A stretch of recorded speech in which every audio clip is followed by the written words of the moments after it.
And so, my fellow Americans, ask not what your country can do for you.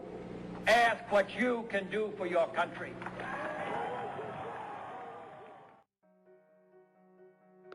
John F. Kennedy was the 35th President of the United States of America. He was born in Brooklyn, Massachusetts on May 29, 1917. As the second son of 9 children, John was born to the wealthy family of Joseph and Rose Kennedy. John graduated from Harvard University with honors and a science degree in 1940. A year later, at the age of 24, he joined the United States Navy. After the United States entered World War II, Kennedy was transferred from being an intelligence officer to being a commander of a patrol torpedo. In August 1943, his boat was hit by a Japanese destroyer. 2 members of his crew were killed while the others held on. After a long struggle and a serious back injury, Kennedy and the rest of his crew managed to swim back to an island. When Kennedy returned from his injury break, he was promoted to the rank of a lieutenant and became a PT instructor. He was awarded the Navy and Marine Corps Medal as well as the Purple Heart.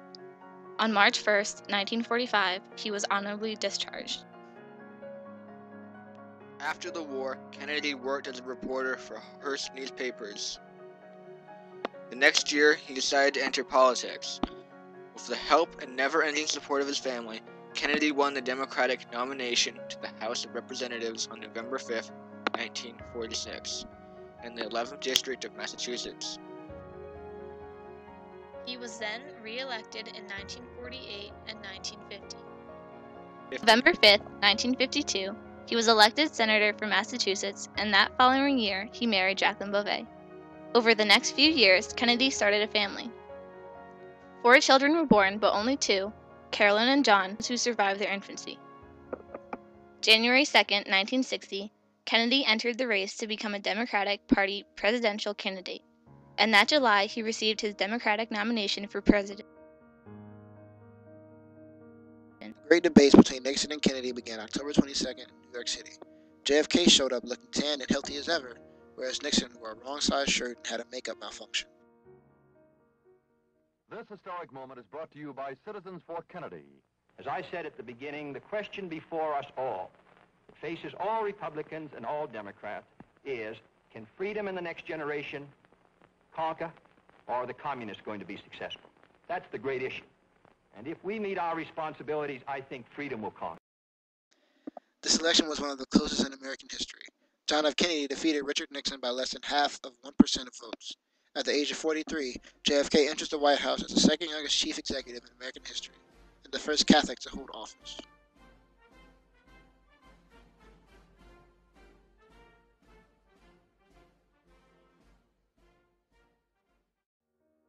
Alongside his wife, Kennedy arrived in Dallas on November 22, 1963.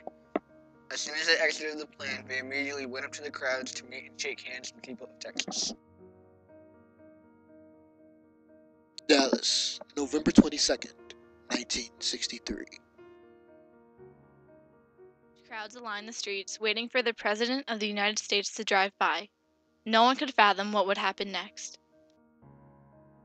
JFK, at the young age of 46, was assassinated.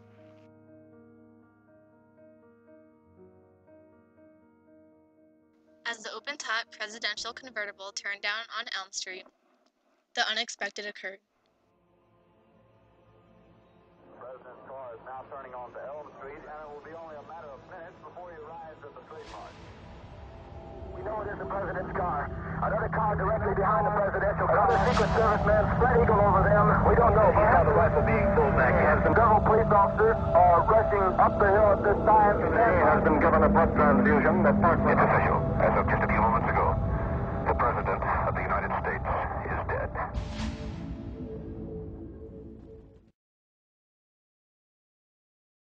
JFK was shot for the first time in the back. Not knowing what was going on, Mrs. Kennedy turned to John after she heard a loud noise. But before her eyes, a second shot was fired, striking him in the head. At this time, some believe that Governor Connolly was wounded in the back. As soon as this happened, the driver of the car accelerated, trying to escape the chaos that was occurring. The presidential car immediately drove to Parkland Memorial Hospital, seeking medical attention for both Kennedy and Connally. After the staff's effort could not save JFK, he was pronounced dead at 1 o'clock that afternoon. Only 98 minutes after his death, Lyndon B. Johnson took the oath of office and became the new president. The nation was in shock, yet the government kept running. JFK's body was removed and flown back to Washington aboard Air Force One with his wife and President Johnson.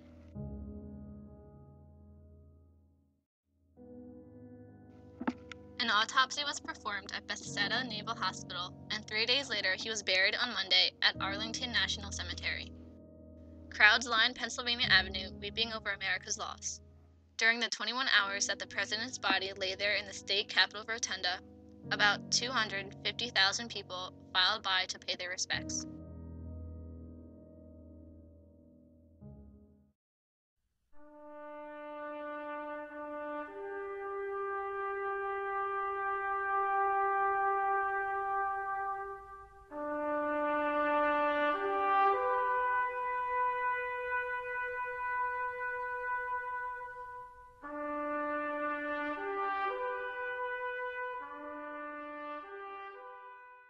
Back in Texas, Lee Harvey Oswald, a former Marine and defector to the Soviet Union, was arrested only 2 hours after the assassination. Oswald killed a police officer by the name of J.D. Trippett and was later captured by the Texas Theater. He was charged with murder, and after arriving at the Dallas Police Headquarters for questioning, other evidence suggested that Oswald had been involved in the assassination of John F. Kennedy. While interrogating him, police discovered that he was the only employee missing from the school book depository, the building where the shots were fired, killing the president. Oswald claimed that at the time of the shooting, he was eating lunch with 2 co-workers and had gone to buy a soda. However, his co-workers denied having lunch with him. They also discovered his palm print on the rifle that was found earlier that day. Oswald's handprints were found on the book cartons and a brown paper bag in which the rifle was stored.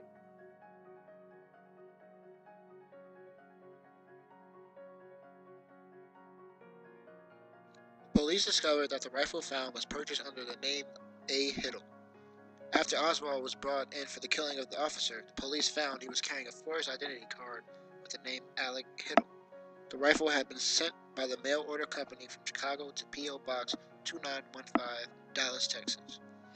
The post office box belonged to Oswald. Around midnight on the 22nd of November, the police department filed a complaint that stated Lee Oswald did, in furtherance of an international communist conspiracy, assassinate President John F. Kennedy. For 2 days, Oswald was interrogated, but he never confessed to the assassination. He denied everything and called it a patsy, which was a term used by the mafia to describe someone set up to take the punishment for a crime they did not commit. On the 24th of November, 1963, the Dallas police decided to transfer Lee Harvey Oswald to the county jail. On live television, he was shot in the stomach by Jack Ruby when he was being transferred throughout the basement of the Dallas police headquarters. He shortly died afterwards.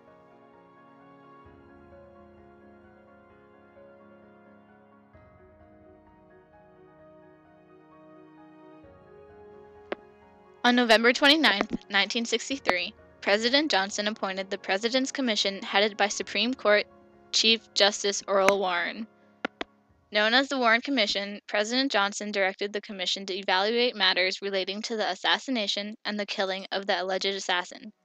The commission was to report any findings to the president immediately. There were a number of photographers and people with movie cameras in Dealey Plaza on the day of JFK's death. The most famous of these is Abraham Zapruder, whose film as the assassination sequence has become most famous home movie of all time.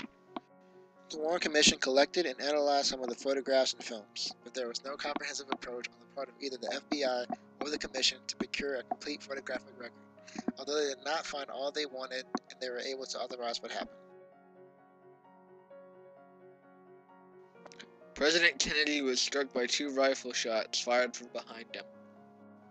The shots that struck President Kennedy from behind him were fired from the 6th floor window of the southern east corner of the Texas School Book Depository building. Lee Harvey Oswald owned the rifle that was used to fire the shots, and shortly before the assassination had access to and was present on the 6th floor of the Texas School Book Depository building. Some questions go unanswered, and conspiracies will always exist, but John F. Kennedy's death will be part of history forever.